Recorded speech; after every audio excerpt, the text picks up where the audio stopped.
Bonjour et bienvenue dans ce cours sur les enjeux énergétiques et la chimie verte. Alors je ne vais pas à proprement parler faire un cours sur ce sujet, mais je vais vous donner quelques pistes de réflexion et des liens vers des vidéos qui sont très bien faites sur Internet. Pour commencer, en fait, le point commun entre les enjeux énergétiques et la chimie verte, c'est un constat.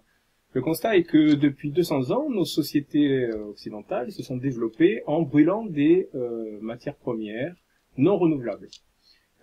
Ça pose plusieurs problèmes. Le premier problème, c'est que on a dégagé des gaz qui ont un fort coefficient d'effet de serre, et donc on risque de changer le climat assez rapidement.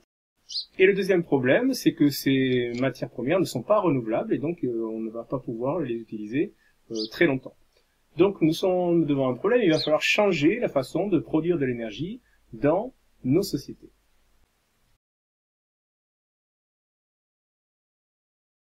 Alors pour vous cultiver sur le sujet, je vous propose plusieurs vidéos. Alors ce sont des liens, cliquez dessus pour aller voir la vidéo sur YouTube. La première est une vidéo qui va vous proposer les différents types d'énergie que nous allons pouvoir développer, ou que nous sommes en train de développer pour pallier aux énergies fossiles. La deuxième vidéo est un exemple de transition énergétique déjà faite sur une île des Canaries. Et la troisième vidéo est un film qui va vous proposer en fait tous les changements qui seraient nécessaires pour avoir une attitude plus respectueuse par rapport aux ressources, à la Terre. En fait, dans ce film, on parle de nourriture, d'énergie, de monnaie, de démocratie et d'éducation, et on se rend compte que tout ça aussi est lié, et que si on veut un changement de société, il faut un changement global. Allez donc voir ce magnifique film qui s'intitule Demain. Finissons avec la chimie et le respect de l'environnement. Aujourd'hui, la chimie est un secteur qui est très polluant et qui est basé essentiellement sur la transformation du pétrole. Donc ceci doit changer. Pour changer, on a imaginé ce qu'on appelle la chimie verte. Alors la chimie verte, c'est la chimie du futur, c'est-à-dire que c'est une chimie qui doit moins polluer, qui doit moins gaspiller, qui doit utiliser des ressources autres que des ressources non renouvelables, etc., etc. Je vous présente ici les points essentiels. Donc on ne pourra pas discourir de tout, mais je vous propose en lien, ici, une petite vidéo qui va vous parler de ce qu'on appelle l'économie d'atomes.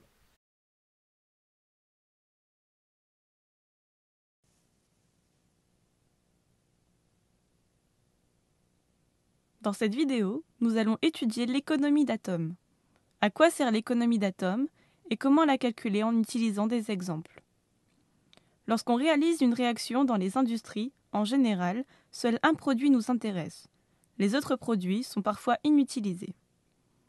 L'économie d'atomes nous montre simplement la quantité de produits qui a été utile sous la forme d'un pourcentage de la totalité des produits créés. Plus l'économie d'atomes est grande, plus le gaspillage est faible.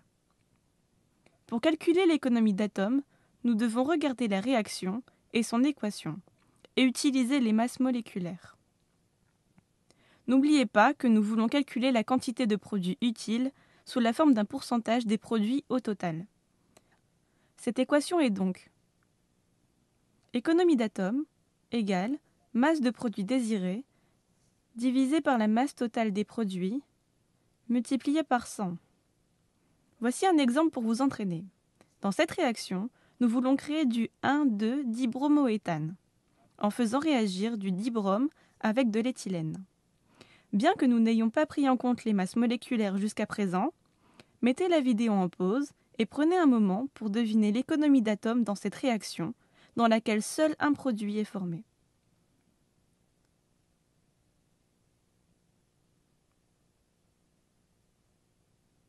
Réalisons le calcul ensemble. Le 1,2-dibromoéthane possède une masse moléculaire de 188. En fonction de notre équation, la masse de produit utile est de 188 divisé par la masse de l'ensemble des produits, donc 188, égale 1, multiplié par 100, égale 100%.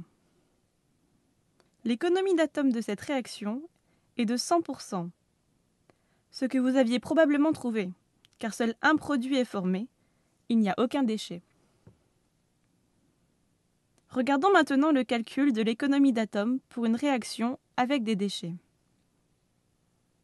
L'hydrazine est un carburant pour fusée. Il peut être créé à partir de la réaction suivante. Maintenant, mettez la vidéo en pause et essayez de calculer l'économie d'atomes.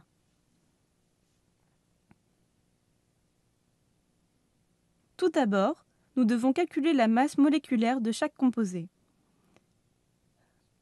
N2H4 possède une masse de 32. Le chlorure de sodium est de 58,5 et l'eau de 18. Premièrement, nous devons identifier le produit utile. C'est l'hydrazine, N2H4, avec une masse de 32. La somme totale de l'ensemble des produits, dont l'hydrazine, est de 108,5.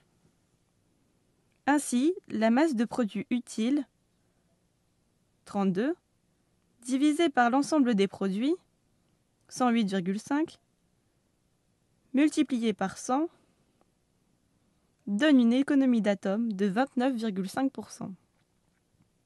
Ce nombre est assez faible et illustre la grande quantité d'eau et de chlorure de sodium gaspillée.